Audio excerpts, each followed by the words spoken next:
pensás de Milei? O sea, si vos tuvieras que... Bueno, ¿no? Yo lo conocí. Venía a mi casa. Yo conocí a Conan.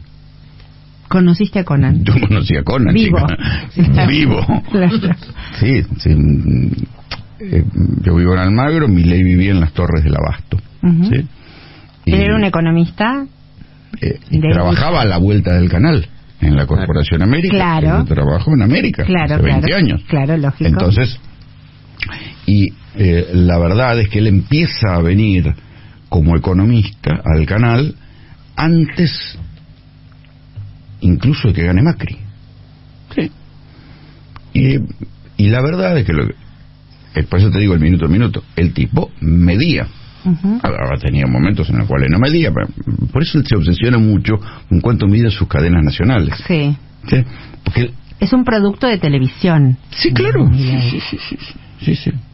Que ocupa un vacío, creo yo, un vacío de ¿cómo es? De ideas. Yo lo traté desde el 2015 hasta la pandemia. Ya cuando lo escuché ya desaforado hablando de las vacunas, ya no hablé más con él.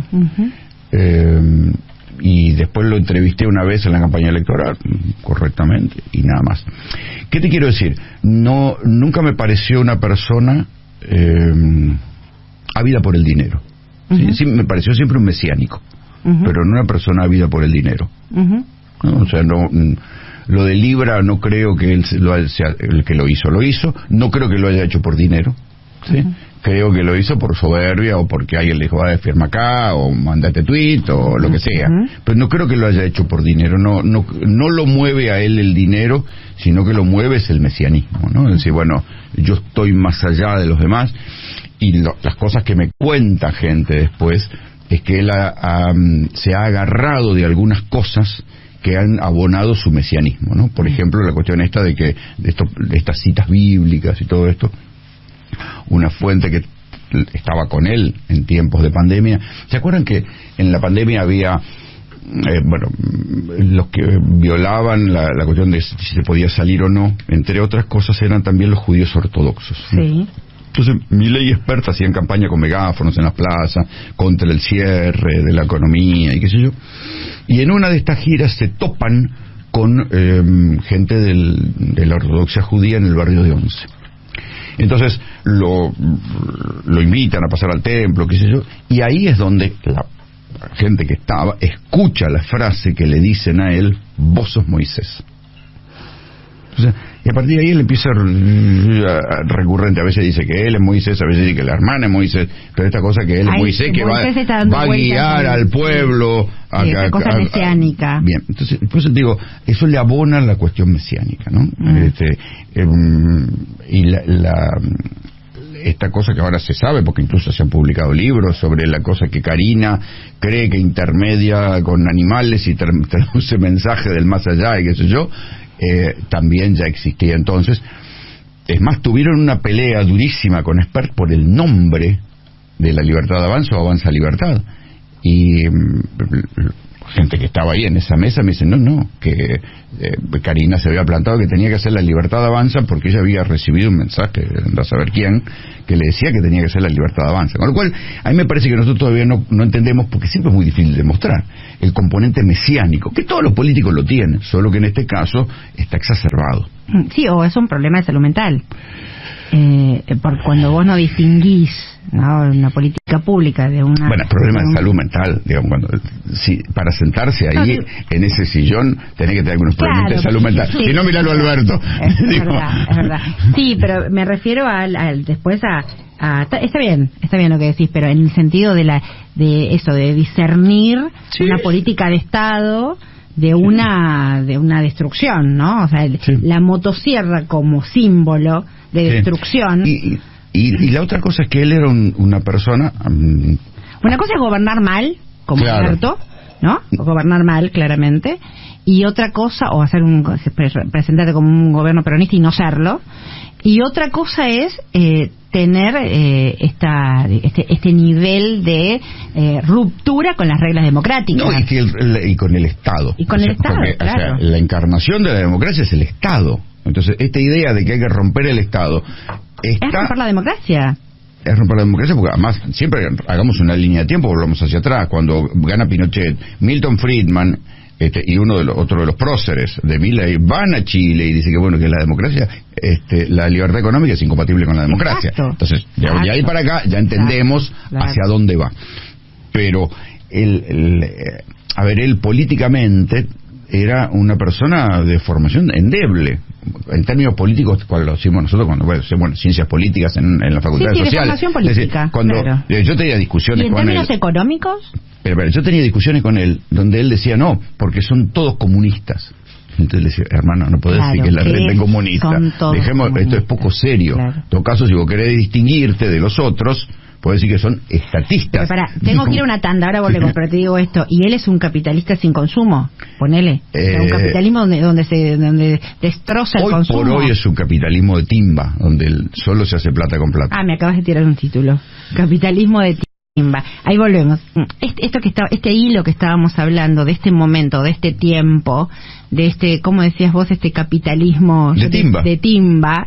Perdón, ¿qué es negocio hoy en la Argentina? ¿Qué es negocio en la Argentina? La renta financiera, claro, sí. ¿Viste? Hay negocio, no sé, cualquier industria con la que hable, todo te dice, mirá, estamos viendo.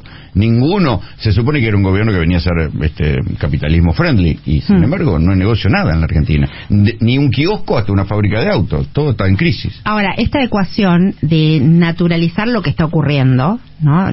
Un sector de la sociedad, digámoslo bien, un sector de la sociedad naturaliza el extremo, ¿no? Porque que se metan con las pensiones de discapacidad es un extremo. Que se metan con el Garrahan, que estamos hablando de enfermedades de las infancias, es un extremo. O sea, esta naturalización ¿cómo se analiza esta naturalización? Yo lo pienso al revés. O sea, ¿cómo llegamos a darle un cheque en blanco a esto? También. Y ahí hay lecciones históricas que me parece que hay que revisar. Primero, ¿cómo se llega a la dictadura? ¿Se llega a la dictadura por la guerrilla o se llega a la dictadura por el proceso de inflación que se había generado ya en el Rodrigazo? Que termina por demoler y decir, bueno, que la gente dijera, bueno, miro por otro lado, que vengan los militares a poner orden. Y los golpes militares, acordate, hasta ese momento eran represivos, pero no asesinos en magnitud, no eran una máquina de matar, como llegó a ser la dictadura. Hubo un cheque en blanco de la sociedad, hubo un proceso inflacionario, hubo un cheque en blanco, entraron los militares y ya conocemos la historia. El 89, Alfonsín, ahora el padre de la democracia, que lo puteaban a Alfonsín, yo ya laburaba, digamos, cuando se va Alfonsín, hemos ya trabajado en Página 2, y es lo mismo, el cheque en blanco que se le dio al menemismo, ¿cuánto duró? 10 años. También, digo, para los gobiernos populares o redistributivos, hay que pensar, decir, bueno, chicos, en lugar de debatir y pelearse tanto en interna, ¿por qué no piensan que la inflación en algún momento hay que ponerle coto? El propio Perón, en su momento, cuando enfrente a un proceso inflacionario, allá por el 43, hace un ajuste, ¿sí? Y dice, bueno, la inflación se nos fue al carajo, llama a Gómez Morales y la baja al 3%. Los gobiernos populares redistributivos de América Latina, coincidentes con el proceso del kirchnerismo, no tuvieron inflación, o por lo menos, o sea, ¿por qué el peronismo no miró la elección de Evo Morales o de Lula? Yo metería en la ecuación... Todo eso abrió la puerta para debatir. Al tercer proceso. Claro que sí. Pero yo metería en la ecuación la confrontación permanente de los poderes. Mira, Horacio González discutía el lema década ganada, ¿no? Y decía, si fue una década ganada, no la perdieron las corporaciones. Claro. La acechanza de las corporaciones que hoy son rentíficas, nunca cesó. Pero si no sabes que te van a estar esperando con el cuchillo entre los dientes, te tienes que dedicar a otra cosa. No, es que no sabes que te van a estar esperando, son cómo fluctúan esas ecuaciones de poder, qué genera un endeudamiento con el Fondo Monetario, qué genera la legitimación del endeudamiento con el fondo que hizo el gobierno de Alberto. Claro. O sea, las condiciones de posibilidad, ¿no? Sí, pero si no sabes que eso va a pasar, porque sabes que... Y una complicidad mediática, hablando. Sí. Sin una complicidad mediática no se puede... Hay cosas que no se pueden naturalizar. Lo que pasa es que porque... todavía no, te digo, porque, o sea, a ver, me apasiona. Es que yo me lo pregunté 1000 veces, yo me cansé de entrevistar estos personajes, pero había una parte de la sociedad que los quería escuchar. Sí, claro, pero digo, a 1 año y pico, con una erosión del poder adquisitivo, con Darín poniéndote en evidencia la lógica cotidiana de que comer sale carísimo. Darín, que más bueno que el dulce de leche. Claro, por eso, pero un tipo que dice desde la lógica cotidiana, esto, o sea, los científicos, los becarios del Garrahan, no, lo decíamos acá, no pueden pagar ningún precio de docenas de empanadas. Y todavía hay un sostenimiento que hasta los puede hacer competitivos electoralmente. Es que el cheque en blanco sigue vigente. El cheque en blanco sigue vigente, ¿por qué? Por 2 motivos. Primero, por la memoria de la inflación. Y segundo, porque yo creo que no hay todavía, el peronismo no hizo una autocrítica profunda de cómo le abrieron la puerta a esto. Porque acordate que tácticamente, para ganar alguna intendencia, para ganar alguna provincia, se alentó a Milei con guita. Entonces, sí, muchacho, dennos una buena explicación de cómo llegó este muchacho. Hay como diferentes gradaciones, ¿no? En el hostigamiento de periodistas. Hay algunos periodistas que alguna vez fueron Milei friendly que los insultan más o menos. A otros piden que vayan presos. Yo figuro en la lista de los que piden que vayan presos. Mira. Por lo menos en algunos de los trolls votaron por mí. No estoy en tope de tabla. Claro. No hemos logrado la estatura de Navarro, que le han partido la cabeza. Tremendo. Pero sí, tenemos un diferente grado de hostigamiento contra los periodistas. Y uno la verdad que no entiende. Pero cuando vos miras a los Estados Unidos ves que Trump tiene la misma consigna que tiene Milei, solo que allá dicen no odiamos suficiente a los medios. Acá la de Milei es no odiamos suficiente a los periodistas. Trump hace fideos, Milei hace fideos. Claro. Trump se pelea con Taylor Swift y con Bruce Springsteen. Milei se pelea, o el gobierno se pelea con Lali y con Darín. Es como un código, pero en el medio están los tipos que se la tienen que bancar, ¿no? Claro, ahora como por ejemplo, ¿no? La renuncia ya que estamos hablando y vos sabés tanto de geopolítica, y está bueno pensarlo, la renuncia de Elon Musk ¿va a impactar en la relación de Milei con Trump? No, el alineamiento, porque el alineamiento las relaciones carnales han vuelto es incondicional. No, es solo. Y del otro lado, digamos, o sea, porque Elon Musk no era como una especie de puerta de entrada para esas fotos o esos. No, porque hay un punto donde ya esto se canaliza por Cancillería, se canaliza. Fíjate que han suspendido la incorporación de nueva gente a Cancillería hasta que no le hagan el ADN ideológico. Entonces me parece que no. Esto es una decisión estratégica que, hay que decirlo, Milei nunca lo ocultó, ¿no? O sea, volver a los 90, las relaciones carnales, solo que corregidas y aumentadas. Es tremendo este volver a los 90. Hay como un regreso clarísimo, es como un regreso torpe también en muchos aspectos. Sí, corregido, aumentado y acelerado. Sí, porque cuando vos ves la velocidad a la cual se vuelven a poner las fundas en las máquinas textiles, en las metalúrgicas y todo eso, y la velocidad en que le corren los empresarios a China a ver si consiguen algo para importar y vender acá.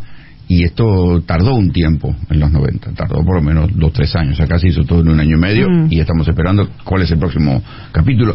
Porque a mí lo que me llama la atención es que estamos todos esperando lo que hace el gobierno y no te digo la resistencia, pero la reacción. La reacción, la negación, qué sé yo, la protesta, por lo menos en los sectores puntuales todavía no sucede. Y pareciera que va ocurriendo, ¿o no? Sí, va ocurriendo en bolsones, claro, pero en bolsones sueltos con los jubilados. Y en cosas que no deberían haber sido nunca tocadas. O sea, claro. Estamos discutiendo el Garrahan, en serio. Claro. Estamos discutiendo el Garrahan, en serio. Estamos discutiendo que los discapacitados tengan derecho a cobrar unos mangos y unos remedios y las terapias. En serio estamos discutiendo las eso. Declaraciones se han convertido en degenerados fiscales. En serio, los discapacitados. ¿De qué estamos hablando? Pero bueno, es así. Es que todos los días es ¿de qué estamos hablando?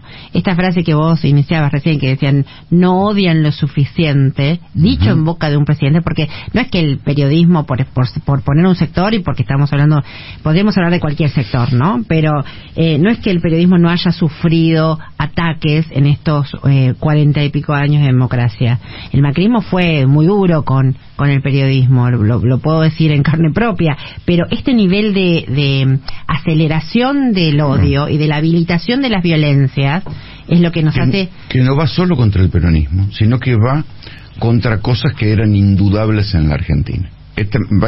Por ahí pasa la cosa, así como si vas con el ir contra el estado de bienestar, la necesidad de cortar los presupuestos supuestamente para que no haya inflación y todas estas cosas que ha instalado, ha llevado a que se invierta la lógica. Entonces, los tipos que laburan en el Garrahan, los científicos del CONICET, los docentes universitarios, los jubilados, tienen que demostrar que ellos no son degenerados fiscales que viven con la nuestra. Oíme, ¿en qué punto se perdió el sentido común? El problema es que yo creo que el final inflacionario del gobierno de Alberto Fernández abrió la puerta a este infierno. Y bueno, ahora hay una hipnosis generalizada. Y las condiciones de posibilidad y un paradigma mediático que también fue cómplice. No, o sea, no sé si capaz que no estás de acuerdo con lo que digo, Mira, pero yo creo que la concentración mediática, que la hegemonía del grupo Clarín. Yo te invitaría un día que te pongas detrás del Minuto a Minuto y vieras cómo cuando aparecían estos muchachos, cómo subían los números. O sea, había un auditorio preparado para escucharlo, que fue el mismo auditorio preparado para votarlo. Acordate que Milei, por ejemplo, no se generan las condiciones. Era un fenómeno de rockstar sin aparato. Sí. ¿De dónde salió esto? Había un malestar que creo que también la política no supo leer. También, pero por ejemplo, recordad que para que el menemismo ocurriera y pudiera generar su proyecto de los 90, el de privatizador, lo primero que se privatizaron fueron los canales de televisión, ¿no? O sea, cada paradigma político tiene su paradigma mediático también. Sí. O sea, el macrismo derogó la ley de medios, pero al mismo tiempo, si no tenés auditorio, la gente te va a buscar, en definitiva, la gente cuando quiere te va a buscar. Es como, o sea, vos podés aturdirla, podés hacer lo que quieras, pero si no, aunque sea, te busca por YouTube. Nadie te va a buscar por YouTube y te va a buscar en algún lugar si quiere escuchar algo que coincida con lo que vos estás sobre pensando, todo ahora, lo vas a ir a buscar. Sobre todo ahora, es verdad, pero se generaron las condiciones de posibilidad.